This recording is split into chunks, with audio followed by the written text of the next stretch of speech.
Hello vine friends, welcome back to my channel. Do you have any plants in your house that need a little bit of extra TLC lately? Well, today I'm going to be spending some time in the plant room with my Begonia Maculata. I'm going to take it off of that pole that it's currently on and I'm going to pot it up into a bigger pot, and I'm going to combine the cuttings that I took from it, and I actually had potted those cuttings up into a semi-hydro, but it doesn't look like they are liking that environment.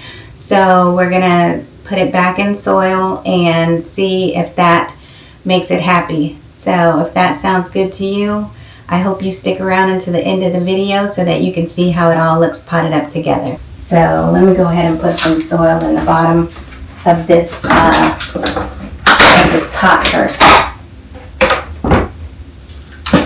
And this is just some Molly's soil mixed in with some of my DIY orchid bark and Miracle-Gro potting soil with the cocoa coir in it. Forgot my mic yet again, so let me go ahead and add it. There. Now hopefully the audio is a little bit better for you guys. I always forget this microphone. You can tell I'm still new to filming because all of this is just, it's a lot to get used to.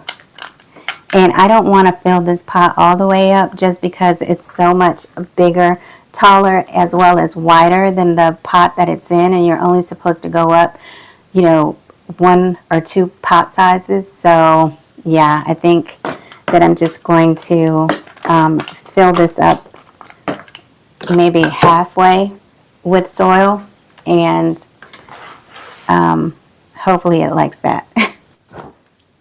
Alright, so I just put a little bit of soil down in the bottom. I'm going to try and pop this out and put it in there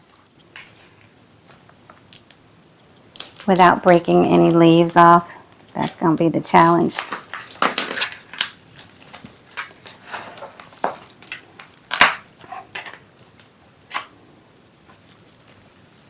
Oh my god, this is scary because the last time I messed with this thing, I broke one of the stalks off. That's what this is. I propagated it in water.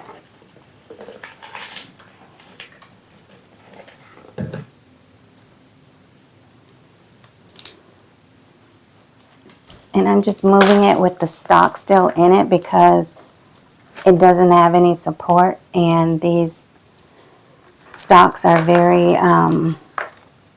they move a lot. And I just secured this trellis to the pot with I put holes in the side with my soldering iron and secured it in here with some zip ties. So let me go ahead and take the tape off of this one. So I'm hoping that I can just take it stalk by stalk and attach it to this trellis as I'm removing it from the pole, because I don't want a repeat of last time.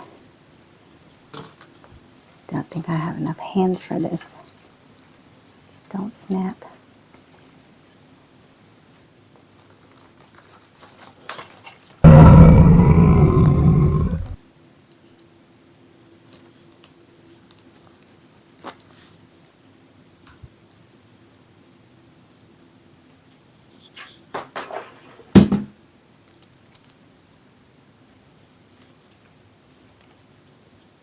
We lost one.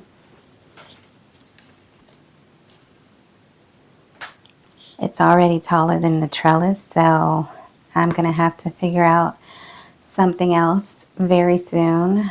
I'm probably not going to let it get much taller than this. It's already, you know, just about as tall as me, which doesn't take much because I am vertically challenged. But there's just no space in my house for a plant that's bigger than this. And that's one of the downfalls of growing these types of plants that can get so big. Like We as growers would love for our house to be filled with, at least I would love for my house to be filled with, large plants that I've grown from small plants, but that is not always going to work out, especially with limited space in your home. All right, so I think I'm happy with the way that looks. And I'm just going to go ahead and start. Well, I'm going to backfill this because these won't have to be buried as deep in the pot as this one is. So I'm going to go ahead and take the semi-hydro off of this one and fill this bottom with some more soil.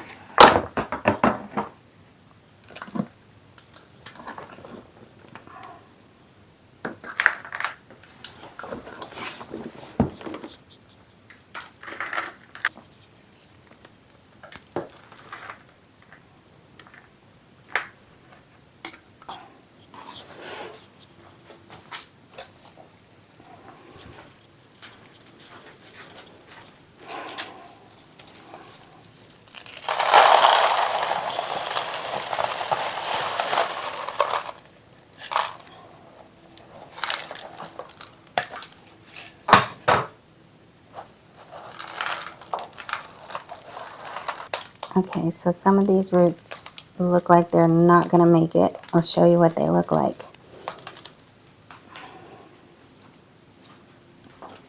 So this is what the roots are looking like. They are quite brown, so they may not make it. And if this part of the plant doesn't make it, I won't be sad about it. Because as you've heard me say before, I will probably not repurchase this plant if I lose it. Okay, I brought you in a little bit closer so that you can see what it is I'm doing over here.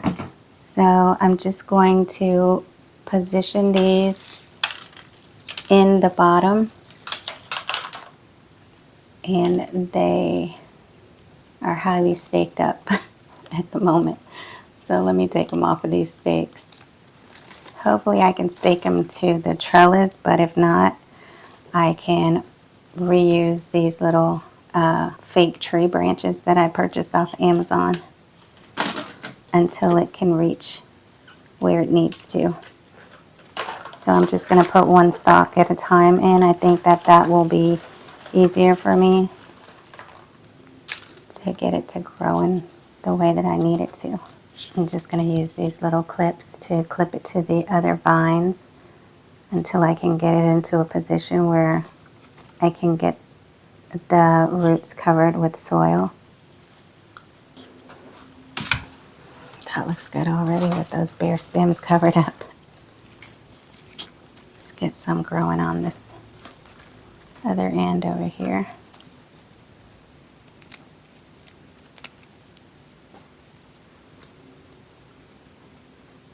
And these smaller pieces that have the smaller leaves on it are from the plant that I got off the clearance rack at the Home Depot.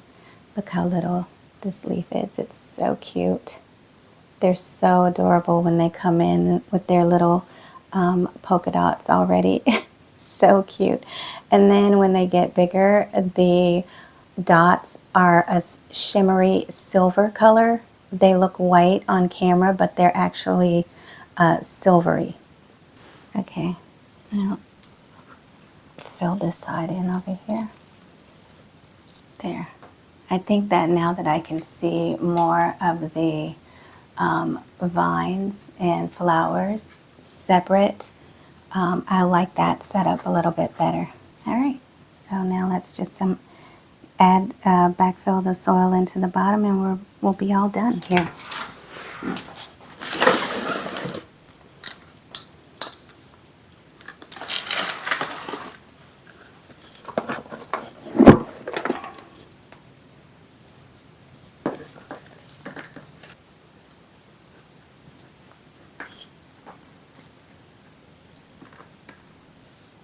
Okay, so that's all backfill that I need to do on this. Excuse my voice today. I am getting over some type of sinus infection or something. But I feel perfectly fine. I don't know why I'm losing my voice at this point. I thought I was over it, but apparently not. So, yeah, let me go ahead and clean up this mess and I'll be right back. All right, vine friends, as you may know, this is a new species to me. I don't have very many begonias in my care, and that's probably why I let it go unchecked for so long, because I have had a Begonia Maculata in the past. However, it died shortly after arrival into my care. And so I just never bought another one. And then I was gifted this one by the lady who I purchased my Millspo cabinet from. She actually gave me this one and another plant, and I couldn't say no. It was so beautiful. Like, you see these on TV or, you know, other people's channels, and you don't realize how beautiful these plants are in person, because like I said, I don't think that the camera is picking up the silvery, shiny color in these leaves, but it's so beautiful. And I really like how that contrasts with the dark red on the back of the leaves. So I can't wait until all of the leaves start facing the same way and the vines fill out a little bit more. I think that I will probably enjoy this plant a little bit better when that happens, but we'll see how it goes. It'll be interesting to see if this plant makes it to the end of 2026 with me, because I have discussed getting rid of it on several occasions, but I just have not had the heart to do so. But yes, that's it for this video. Thank you so much for hanging out with me and my begonia, and I'll see you next time.